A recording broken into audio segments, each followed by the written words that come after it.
Hello, this is Father Michael Nasser in the car on the way to St. Nicholas Orthodox Church because I'm running late today. Here with this week's Midweek Reflection, and this week I am reflecting on true humility.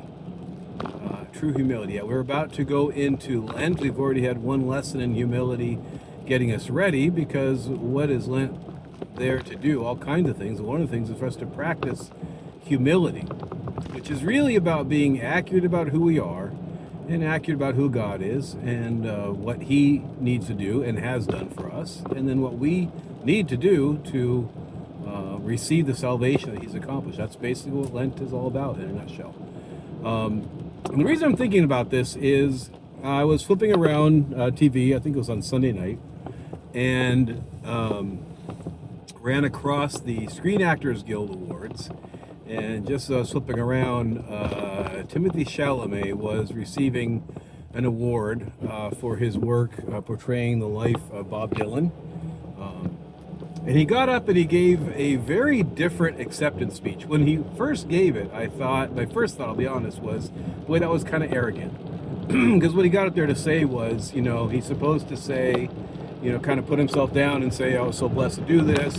What he did say, so I'll try to get rid of this truck that is not being very nice. What he did say was, he put in a couple years of his life into that project, and he worked really hard because he wants to be one of the greats. And he mentioned greats in film and greats in sports. And that's where I thought, okay, this is kind of, arrogant. But the more I thought about it, in fact, I read an article that kind of got me thinking about this. In some ways, that was a very humble thing to say.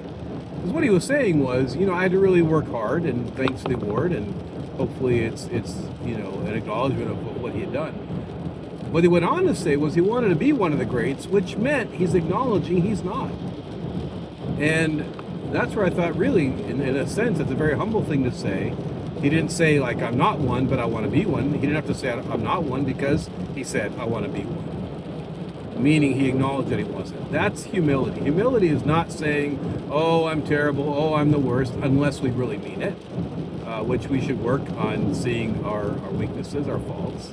It's a great thing to do, and Lent is a great time to do it. But humility is about, again, being accurate about who we are, and therefore saying and knowing to ourselves and in front of God what we're not, with the idea that we can become that, we can work towards that.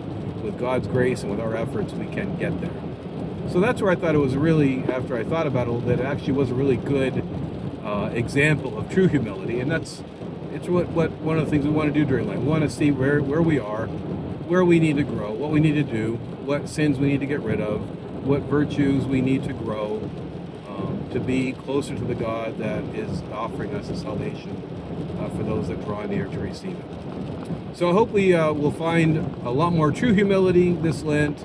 Stay away from the false humility where we put ourselves down in ways that we don't really mean, but really work towards the true humility, acknowledge where we are, and then do the work to approach God and receive the salvation He offers.